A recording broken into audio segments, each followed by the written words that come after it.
Hello दोस्तों, press the Lord. कैसे हैं आप सब लोग। आज की इस वीडियो में हम बाइबल के कुछ ऐसे वचनों को देखेंगे जिनको लेकर कि लोगों का कहना है कि नए नियम में प्रभु यीशु मसीह के द्वारा पुराने नियम के लेवी व्यवस्था के 11वें अध्याय में परमेश्वर द्वारा दी गई शुद्ध और अशुद्ध पशुओं की विधियों को हटा दिया गया है। और यह बात को साबित करने के लिए वह जो वचन इस्तेमाल करते हैं वह है मरकुस उसका 7 का 18 और 19वां वचन। और उसमें ऐसा लिखा है कि उसने उनसे कहा, क्या तुम भी ऐसे ना समझ हो? क्या नहीं समझते कि जो वस्तु बाहर से मनुष्य के भीतर जाती है वह उसे अशुद्ध नहीं कर सकती, क्योंकि वह उसके मन में नहीं परंतु पेट में जाती है और संडास से निकल जाती है। यह कहकर उसने सब भोजन वस्तुओं को शुद्ध ठहराया।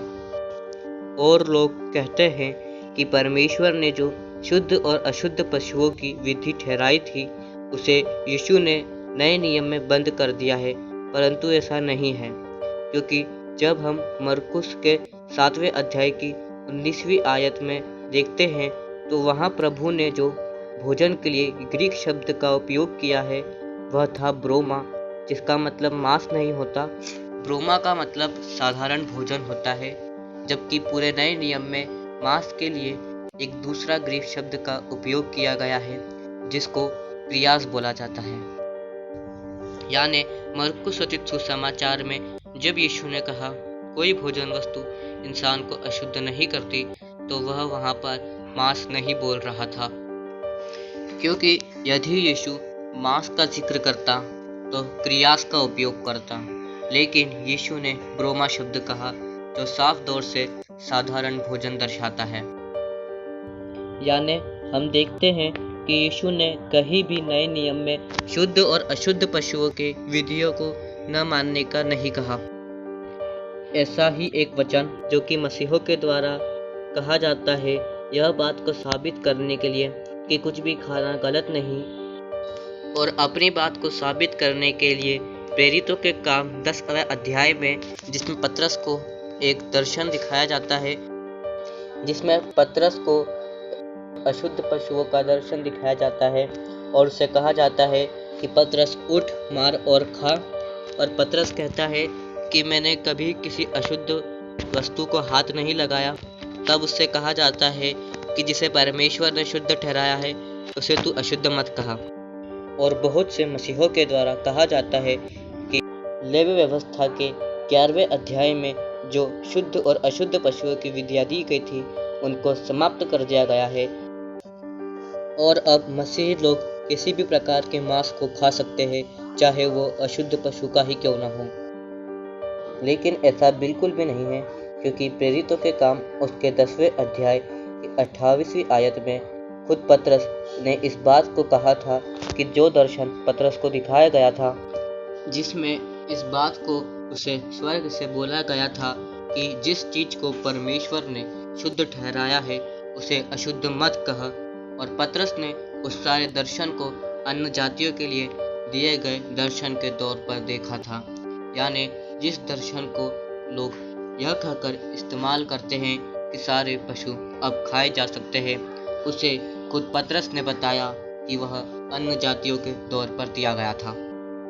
और यदि हम यह मान लें कि यीशु मसीह के द्वारा लेवी व्यवस्था की दी गई विधियों को हटा दिया गया है, तो प्रेरितों के काम उसके 10वें अध्याय के 14वीं आयत में पतरस यह कहता है कि उसने कोई अपवित्र वस्तु कभी नहीं खाई, जो बताता है कि यीशु मसीह ने उन विधियों को नहीं हटाया, क्योंकि यदि मसीह ने हटा दिया होता तो पतरस ने अशुद्ध पशुओं और पक्षियों को खाना चालू कर दिया होता।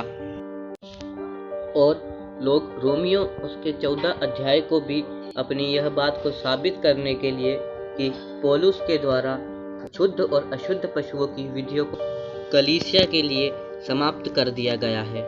लेकिन रोमियो उसके 14 अध्याय में पौलुस ने क्या बात रोम की कलीसिया को बताई थी, इसे हमें समझना होगा। और बहुत से लोग ऐसा मानते हैं कि रोमियो के 14 अध्याय में इस बात को कहा गया है कि मसीही सब प्रकार का मांस खाने को स्वतंत्र है, फिर चाहे वो अशुद्ध पशु पक्षियों का मांस हो। वह अपनी बात को साबित करने के लिए रोमियो उसके 14 अध्याय की 14वीं आयत का इस्तेमाल करते हैं, जिसमें लिखा है कि मैं जानता हूँ और प्रभु यीशु में मुझे निश्चय हुआ है कि कोई वस्तु अपने आप से अशुद्ध नहीं, परंतु जो उसको अशुद्ध समझता है उसके लिए अशुद्ध है। जो लोग इस वचन को इसलिए इस्तेमाल करते हैं कि नए नियम में यह सारी विधियों को हटा दिया गया है, तो ऐसा कुछ नहीं है।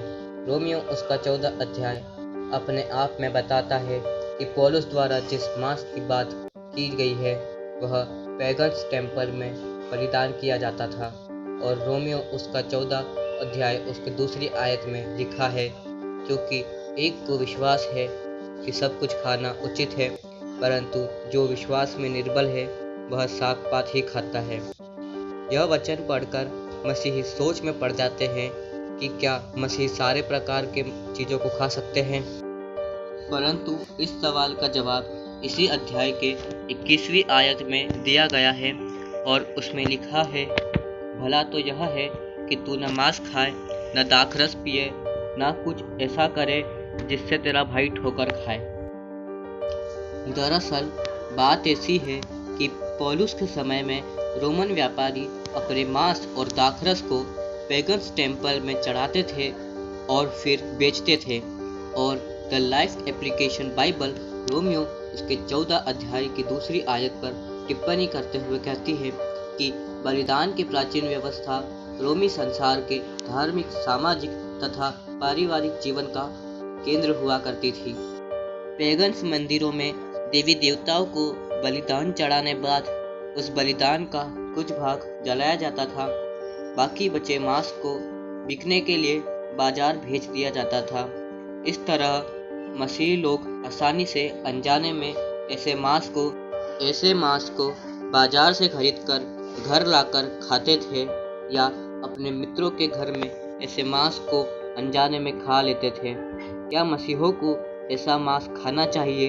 यह विवाद का विषय था। कुछ लोग सोचते थे कि मूरत के आगे बलिदान किए गए मांस को खाने में कोई बुराई नहीं, क्योंकि मूर्तें व्यर्थ एवं मिथ्या होती है। अन्य मसीही अच्छी तरह इसकी पड़ताल करते थे कि उनके द्वारा खरीदा जा रहा मांस कहाँ से आया है, या उन्होंने पूरी तरह से मांस खाना छोड़ दिया था ताकि उनका विवेक निर्दोष हो। अतः हम यह देखते हैं कि रोमियो 14 में उस मांस की बात की गई है जो पैगन्स टेम्पल में बलिदान किया जाता था। पर अब सवाल यह उठता है कि आखिर रोमियो 14 में मांस खाने न खाने के उपदेश को लिखने का उद्देश्य था क्या?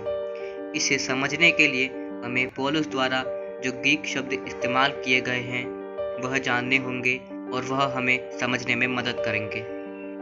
और नए नियम के लेखकों ने अशुद्धता के लिए बिल्कुल भिन्न शब्दों का प्रयोग किया है।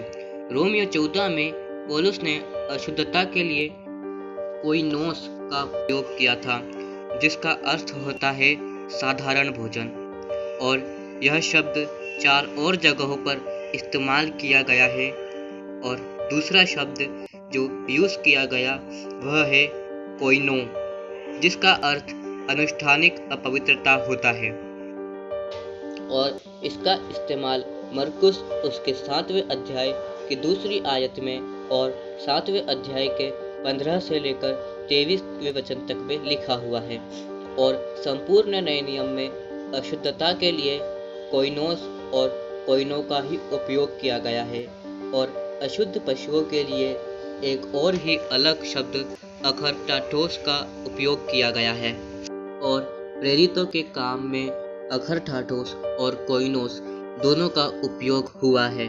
और रोमियो उसके 14 अध्याय की 14वीं आयत में जब पौलुस ने कहा कोई वस्तु अपने आप से अशुद्ध नहीं, तब वहाँ उसने कोइनोस का उपयोग किया, यानी यह कि वह यहाँ पुराने नियम के शुद्ध अशुद्ध पशुओं के विषय नहीं कह रहा था, क्योंकि अगर वह ऐसा कहता तो कोइनोस की जगह अखरटाटोस का उपयोग किया जाता। परंतु पौलुस ने कोइनोस शब्द का उपयोग किया, इसलिए किया कि वह रोम की कलीसिया के लोगों को भी कुरिन्थ के लोगों की कलीसिया की तरह यह समझा सके कि कसाई यदि अपने देवी देवताओं को मांस अर्पित करने के बाद मांस बेचता है, इसका अर्थ यह नहीं कि वह मांस अब मसीहों के खाने के योग्य नहीं। परंतु फिर भी पौलुस ने यह निर्णय उनके स्वयं के विवेक पर छोड़ दिया। जो खाना चाहे वह खाए और जो न खाना चाहे वह न खाए। और नए नियम में कहीं भी लेवी व्यवस्था 11 में दी गई शुद्ध अशुद्ध पशुओं की विधियों को नहीं हटाया गया है, परंतु लोग अपने मतलब के लिए वचन का गलत अर्थ निकालते हैं।